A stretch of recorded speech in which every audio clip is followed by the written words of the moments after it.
बोल जयकारा बोल मेरे श्री गुरु महाराज की जय। श्री अमर ज्योति दर्शन ग्रंथ टेरी पाकिस्तान कंटिन्यूड। धीरे धीरे भक्त प्रेम जी के अथक प्रयास से यहाँ का सारा काम सुप्रीम कोर्ट की देखरेख में होने लगा।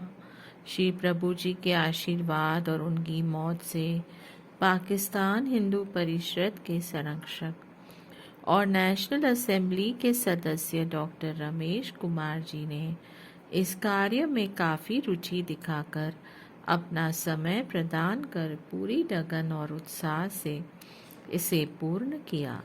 सन 2015 में सुप्रीम कोर्ट के द्वारा इस स्थान का पूरा अधिकार मिल गया।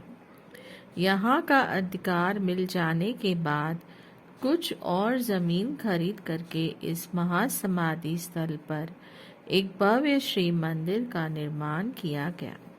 महात्मा परम नित्यानंद जी और भाई दयाल सागरानंद जी की देखरेख में यहाँ का प्रबंध सुचारू रूप से संपन्न होने लगा। श्री 108 श्री हुजूर सतगुरुदेव जी महाराज जी ने 24 नवंबर सन 2021 को संत मंडली सहित इस पावन महामहिम स्थान पर कृपा फरमाकर श्री परमहंस दयाल जी महाराज जी की पूजा आराधना की और पूर्ण विश्व को शांति का संदेश दिया। हार्दिक सौगात। युग परिस्थिति एवं काल चक्र के नियम अनुसार परिवर्तन होते रहते हैं। कई बार कई घटनाक्रम ऐसे विभीषिका साथ लाते हैं कि भयंकर भयावह स्थिति उत्पन्न हो जाती है। महापुरुष उस परिस्थिति का सामना सरल एवं सुगम ढंग से करने की युक्ति बतलाते हैं। ऐसे ही एक घटना घटित हुई जिसका उल्लेख इस प्रकार है। विश्व के सब देशों में प्राय प्रत्येक वर्ष में 2-4 ग्रहण लगते ही रहते हैं। भारतवर्ष में यह राहु केतु ग्रहण का उपद्रव समझा जाता है। जब जब ये ग्रहण लगते हैं तो ज्योतिष शास्त्र की गणना के अनुसार कभी कम तो कभी अधिक हानि होने की आकांक्षा बन जाती है। इसी प्रकार सन 1921 में सूर्य ग्रहण को अत्यधिक भारी बतलाया गया। ज्योतिषियों ने यहाँ तक आकांक्षा जतलाई कि देश विदेशों में अत्यधिक उथल पुथल होगी। जो व्यक्ति भी पूर्ण ग्रहण के समय सूर्य की ओर देखेगा उसकी आंखों की रोशनी बिल्कुल समाप्त हो जाएगी।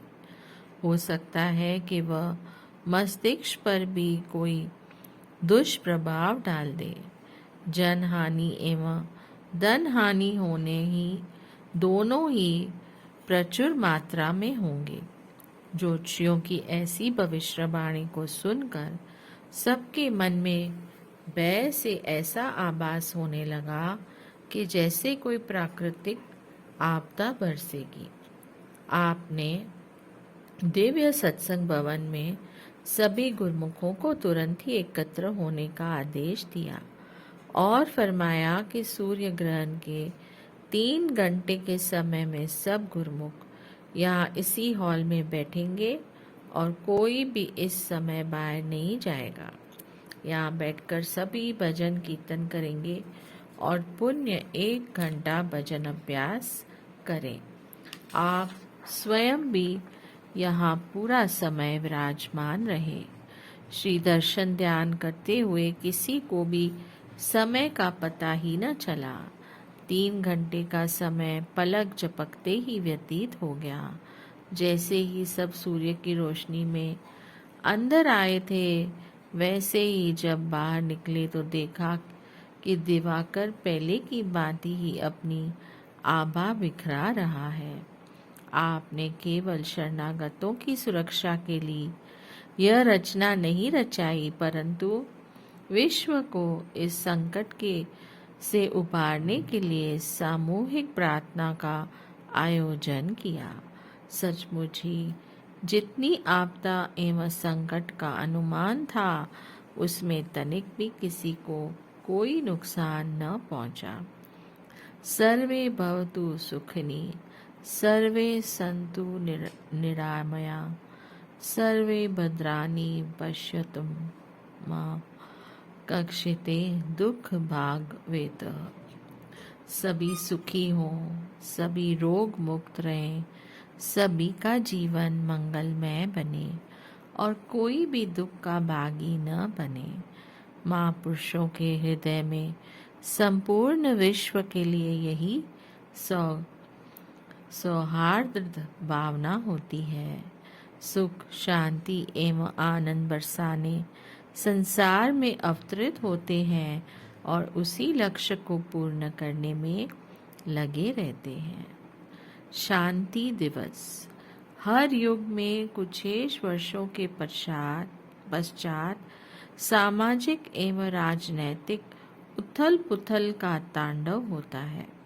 उस समय प्राय परिस्थितियां ऐसी बन जाती हैं कि जैसे सचमुच ही विश्व में अधर्म और अशांति का बोलबाला हो गया है।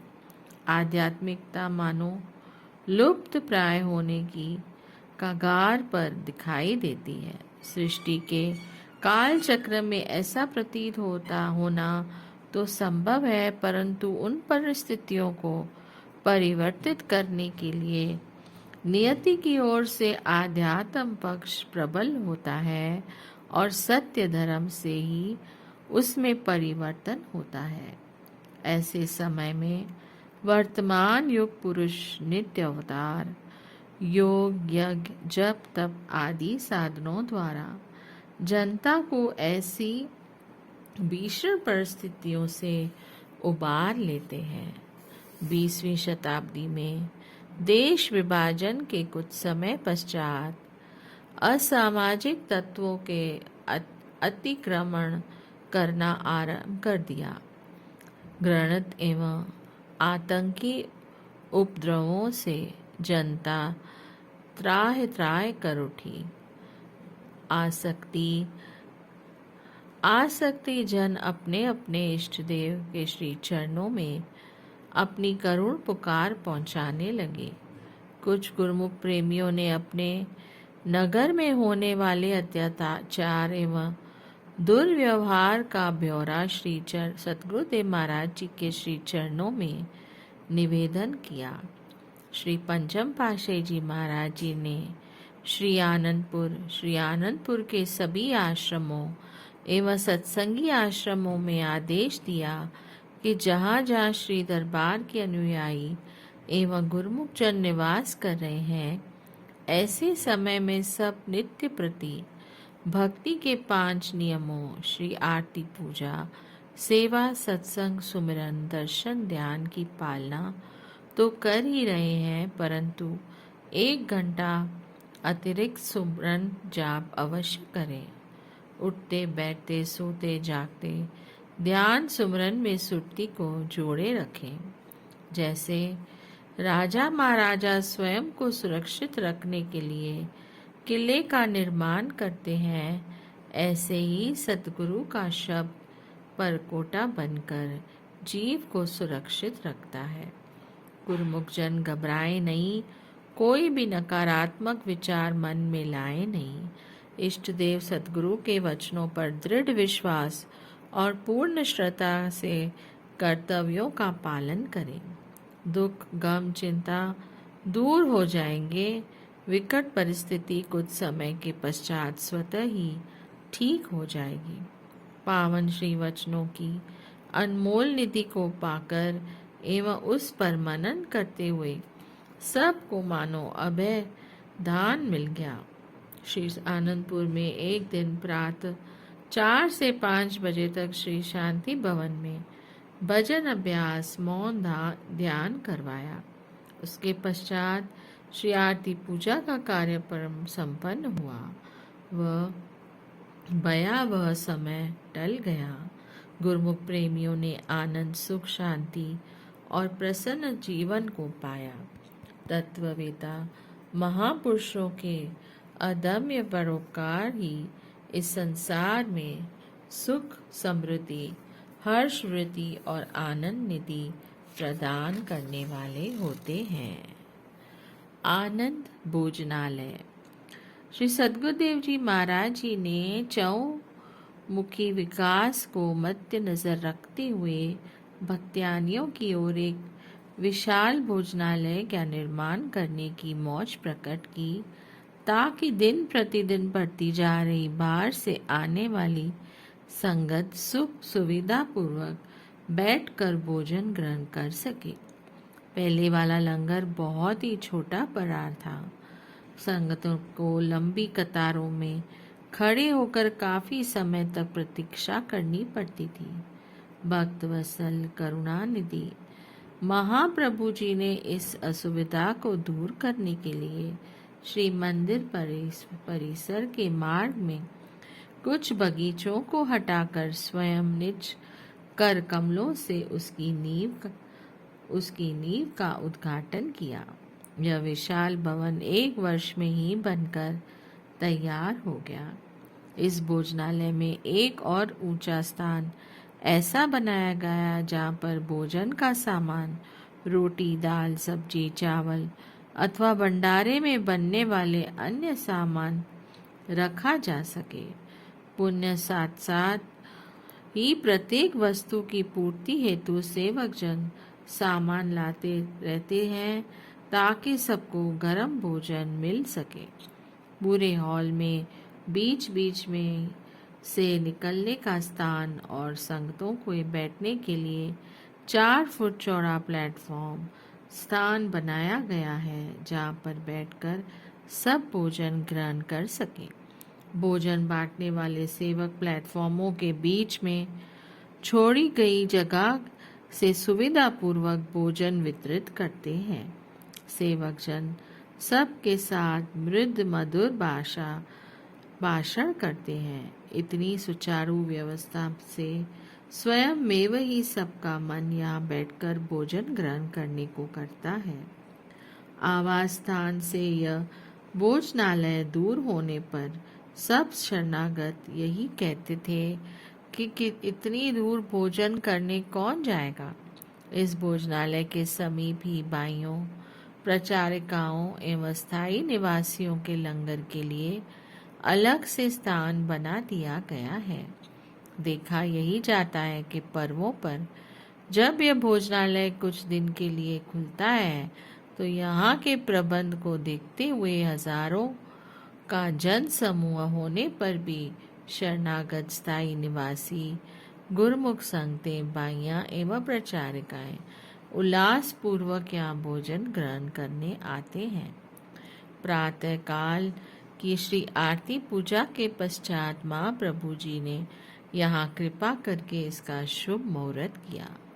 पावन वचनों की अमृत वर्षा करते हुए श्री मुख से फरमाया, श्री दरबार की प्रत्येक कार्रवाई में गुरुमुखों का ही हित समाया होता है। महापुरुष सदैव जीव कल्याण के लिए ही तत्पर रहते हैं। गुरुमुखों को भक्ति और रूहानियत का लाभ मिल सके, वे अपनी आत्मा का उद्धार कर सके, इसी हेतु ही यहाँ सारी रचना रचाई जाती है। सेवा का सिलसिला चलाया जाता है ताकि गुरुमुख जन इसमें हिस्सा लेकर अपने समय को कृतार्थ कर सके। आज जो इस भोजनालय का निर्माण हुआ है, यह भी गुरुमुखों की ही सेवा रंग लाई है। बाहर से आने वाली संगत जब यहाँ बैठकर शांति से लंगर ग्रहण करेगी, गुरु गर्गी दाल रोटी अमृत करके जान, जग के 36 भोज पदार्थ इसके नहीं समान। जो गुरुमुख यहाँ बैठकर श्रद्धा व प्रेम से लंगर ग्रहण करेंगे और उनकी शारीरिक व्याधियाँ तो दूर होंगी ही, मन भी आनंदित होगा। श्री वचनों के पश्चात महाप्रभु जी ने लंगर का थाल मंगवाकर स्वयं भी बड़े प्रेम से भोग लगाया। प्रसाद वितरित हुआ और प्रेमियों ने गुरु महिमा एवं सतगुरु के उपकारों के भजन गाए। इस भोजनालय का निर्माण हो जाने से एक ही समय में हजारों की संख्या में संगतें बैठकर सुविधा पूर्वक भोजन ग्रहण करती हैं। बोलो जयकारा बोल मेरे श्री गुरु महाराज की जय। जय सच्चिदानंद।